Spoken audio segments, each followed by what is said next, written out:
Emily, is Grandpa behaving himself? Well, sort of. He injured his leg. Old people can be such a nuisance. I wish they'd think about those of us who have to take care of them. Patricia, that's not a nice way to say it. It's fine. He's already declining quite a bit. I can't handle the fuss of old people, but you're used to it, so you'll be fine. The other day, my husband's grandfather, Michael, fell in a garden and injured his leg. It's not a serious injury, but he's already 82 years old. Because of his age, we're having him rest in bed just to be safe so it doesn't get worse. My mother-in-law won't even go near him, let alone take care of him. I'm Emily, 30 years old. I married 3 years ago and live with my husband Daniel's family. My husband was my boss at the company where I worked, a company founded by his grandfather. When I joined 8 years ago, my father-in-law was already the president and my grandfather-in-law was the chairman. But back then, the grandfather was still handling all the important tasks and responsibilities of the company. 2 years ago, when Grandpa turned 80, he remained chairman but handed over most of the public duties to my father-in-law. Michael, you've worked hard all this time. Now, leave the company matters to Christopher and take it easy, my mother-in-law said with a smile, but her words sounded sarcastic to me. Grandfather-in-law is a bit stubborn but a fair and kind person with a good reputation. In contrast, my father-in-law seems somewhat immature, never expressing his opinions clearly and utterly unreliable compared to Grandpa. And he always does whatever my mother-in-law says. My grandmother-in-law has already passed away, and I never met her. My husband and I started dating when we worked together on the same product planning team 3 years after I joined the company. My husband, energetically leading the team, seemed reliable to me, though a bit self-righteous. Maybe I felt that way because I lost my father early and grew up with just my mother. My mother also passed away from illness 2 years ago, and now I have no family other than my in-laws. Shortly after I got married, my mother felt ill and needed care, so I quit my job to take care of her. The fact that my husband's family didn't object was probably due to a single comment from Grandpa. It's only natural to take care of the mother who raised you alone. Don't worry and take good care of her. Thanks to that, I was able to be by my mother's side every day for a year without financial worries until she passed away. My mother-in-law seemed a bit dissatisfied, but I was truly grateful. However, since Grandpa handed over the company to my father-in-law, everyone's attitudes towards him have gradually changed. They no longer listen to his opinions as much, and I can't shake the feeling that they're treating him carelessly. At first, I thought it was just my imagination, but watching my mother-in-law and husband's behavior, I can't help but feel that way. My father-in-law's attitude is non-committal, but it feels like he's ignoring Grandpa as if he's no longer needed since he's practically retired. Watching my in-laws' behavior, I feel somewhat angry. Hey, don't you think your attitude, Patricia, and yours too, is a bit cold towards Grandpa? So what's the big deal? Grandpa tries to talk to you and you barely respond. You don't even try to help them. Like I have time to deal with old people. You can take care of Grandpa. You're the one with the free time. You don't have to talk like that. Quiet, I'm tired from work. Don't nag me about unnecessary things. This is how it goes no matter. They won't listen to me. My grandfather-in-law doesn't say anything to his family about this. Now I'm the only one who talks to my grandfather-in-law at home. Grandpa, the weather is nice today. Shall we go for a little walk outside? Your leg seems to be healing well, and I think it will be good rehabilitation. Thank you. Let's go out for a bit then. The two of us went to the park, where there were several families with children playing around. My grandfather-in-law looked at the scene with joy. Christopher and Daniel enjoyed times like that too. Grandpa, I was busy with work and couldn't take care of the children much. Maybe that's why I couldn't raise Christopher and Daniel properly, my grandfather-in-law said with a slightly sad face, almost like he was talking to himself. Christopher is my father-in-law, and Daniel is my husband. I think about how everyone can be kinder to my grandfather-in-law, but I can't come up with a good idea. But then my in-laws suggested building a house for my grandfather-in-law. This house is over 50 years old, right? The layout is bad, it's hard to use. But instead of spending money on repairs, it would be better to build a new house in a more convenient location. A new house? Michael is getting older, and it's good that he only got injured last time, but we never know what will happen. So let's make the house barrier-free so we won't have trouble if care is needed. I see. We can even put Michael's room in the middle so everyone can take care of him easily. Yeah, that's not a bad idea. Right, so it's settled then. And Michael, at the cost. If it's a house for all of us, I'll take care of it. Talk to Mr. Jones about the money. Typical Michael, thank you. We appreciate it, my mother-in-law smiled happily. It seems to me that they only flatter him when they want money. But if everyone takes care of my grandfather-in-law after moving to the new house, I thought there could be nothing better. Mr. Jones is the company's in-house counsel and also manages my grandfather-in-law's personal assets. My grandfather-in-law liked his character and made him in-house counsel, and it's been nearly 30 years. He is 58 now and a person my grandfather-in-law trusts the most. I've met him several times and he seems to be a very honest person. He always cares about my grandfather-in-law's health, and sometimes I think he's more like a son than his real sons. Having such people around my grandfather-in-law makes me feel a little relieved. I wasn't informed about the details of the house being built, but my mother-in-law seemed very cheerful, and the three of them were looking at interior design magazines and discussing various things, so it seemed to be going smoothly. Then something unexpected happened. It was revealed that my grandfather-in-law had a debt of $1,820,000. Wait, what's this about $1,820,000? I exclaimed. My grandfather-in-law had become a co-signer for a loan for a friend's company, but that company was in trouble, and the debt had become my grandfather-in-law's responsibility. Wait, they're not going to take the house. It's under construction, are they? Since the contract has already been completed, and as Patricia said, it's in the president's name, so it's fine, my mother-in-law seemed relieved at those words. Oh, thank goodness. I'm glad we did it my way. Listening to that conversation, I learned for the first time that the house was in my father-in-law's name. Even though my grandfather-in-law had paid for it, putting it in my father-in-law's name seemed just like something my mother-in-law would do. I also wondered why they didn't think of giving up the house to help repay the debt. Hey, this debt is Michael's fault, and it has nothing to do with us or the company, right? Well, it was signed in Michael's name. Oh good, then there's no problem. I couldn't understand what was good about it, but since my grandfather-in-law didn't say anything during that conversation, I didn't intervene either. After all, it's not an amount I could handle. A few days later, my grandfather-in-law's behavior began to change gradually. Grandpa, what would you like to eat for lunch? Who are you calling Grandpa? I'm only 50. You have no right to call me that. Huh? Sorry, Emily, right? I was lost in thought. At first, I thought he was just deep in thought, and when it happened repeatedly, I began to feel uneasy. Patricia, what are you doing? Where's my meal? Grandpa, I'm Emily. Patricia is your daughter-in-law. You ate your meal earlier. Didn't eat? Are you trying to starve me? I wondered if my grandfather-in-law's condition was triggered by the $1,820,000 debt, and seeing that none of his family members were trying to help him might have been a double shock. I tried to persuade my grandfather-in-law to go to the hospital, but he adamantly refused. He might not want to admit that he could have dementia. I didn't want to force him, but I felt helpless on my own. I consulted my husband, but he simply brushed it off, saying it had nothing to do with him. My mother-in-law wasn't any help either, so I turned to my father-in-law as the only option. Yeah, I heard from Patricia, Daniel.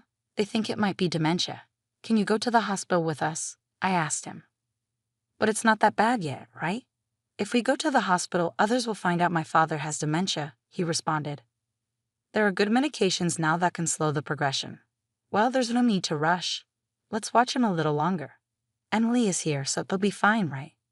I couldn't help but feel frustrated by their lack of concern. I couldn't depend on them. Grandpa, let's go to the hospital. Let's see you properly examined, I urged. Who are you? Where are you planning to take me? You're up to no good, he retorted. I felt tears welling up, seeing how stubborn my once kind grandfather-in-law had become. But my mother-in-law just laughed, amused. Even if he was the chairman, it's over for him now. But now everything, even the company, is all Christopher's, she remarked casually. Patricia, Grandpa isn't completely unaware. He's listening to everything. He'll forget everything soon. He'll start wandering, dribbling. Just thinking about it gives me chills. He's nothing but a nuisance now, I protested. How can you say that? Grandpa has worked hard for the family all of his life. My mother-in-law's words made me both angry and sad. But my grandfather-in-law just smiled. See, this old man doesn't understand anything, she added, laughing. Patricia, I was furious at my mother-in-law's callousness. But soon the new house would be ready. Perhaps things might change once we move there. Since it's a house that Grandpa built, the family might show some gratitude and be kind to him. I couldn't completely abandon that faint hope. And 2 months later, the house was finally built. For days, I had been compelled to pack my in-laws' and husband's belongings, while my father-in-law's and my own items remained mostly untouched. Even when I attempted to organize my things, my in-laws and husband kept assigning me tasks, preventing any progress.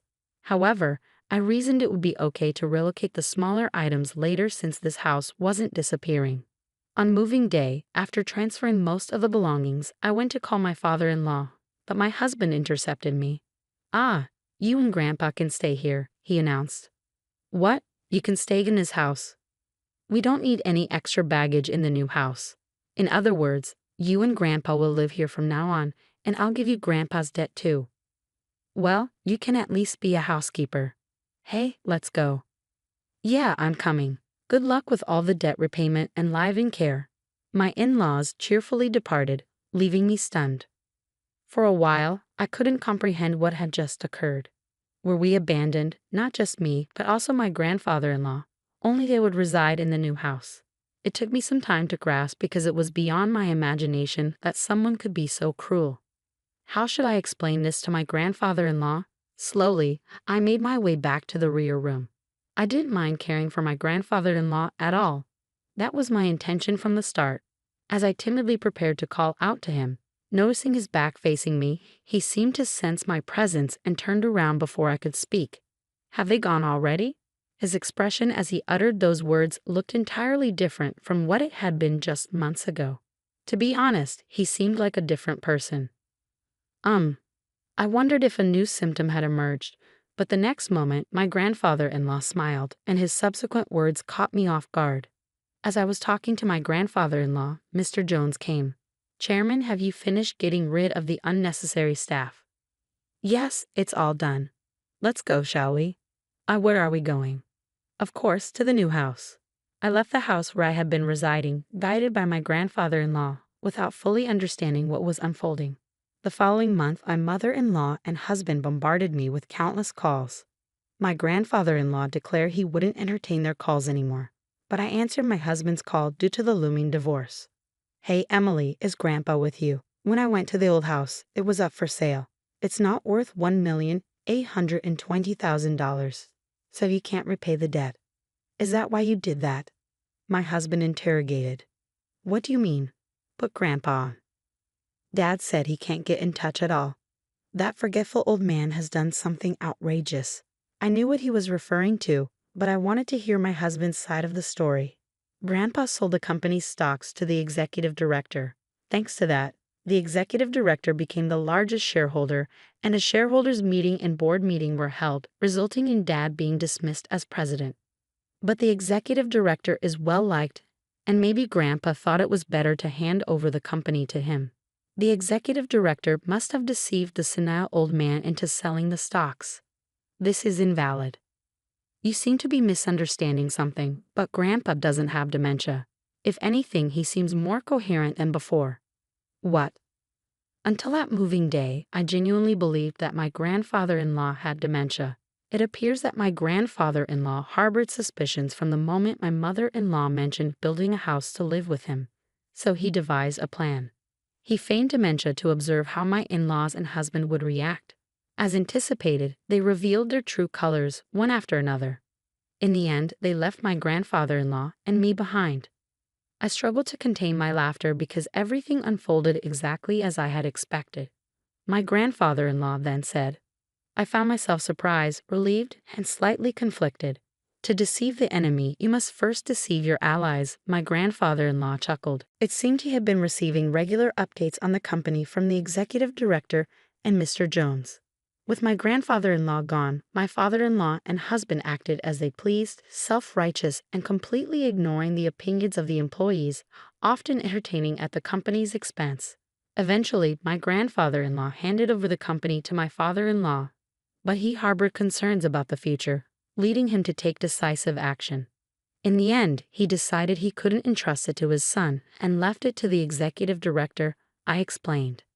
What about the $1,820,000 debt? My husband inquired. That's gone now, I replied. Indeed, my grandfather-in-law had been a guarantor for a friend's dad, but he had personal assets exceeding that amount. However, I deliberately omitted this information to avoid my mother-in-law and husband targeting those assets. The friend was the son of a benefactor who had helped my father-in-law when he was young. Moreover, the countryside land owned by the son was going to be developed into a resort, allowing him to sell it at a high price. I explained further. "You're kidding," my husband exclaimed. "More importantly, are you guys okay?" I asked, concerned. "We're not okay. Both my father and I were denounced by the company. What should we do now?"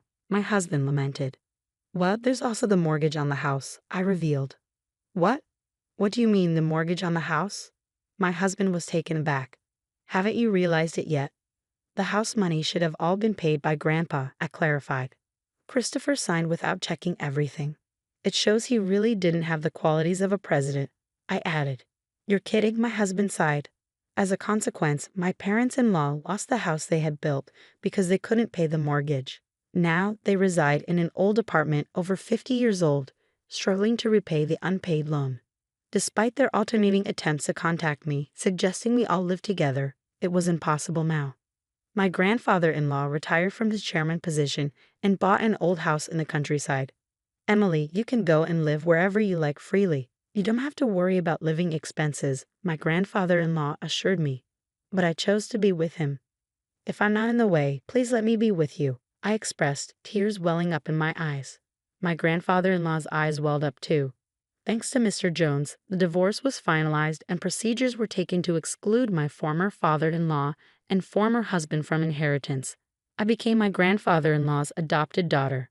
If anything happens to him, I intend to take care of him until the end. Now, the two of us enjoy working in the fields together. "Dad, look at this radish, it's big," I exclaimed as warm moments flowed in the pouring sunlight. I wish for these days to continue, even just one day longer.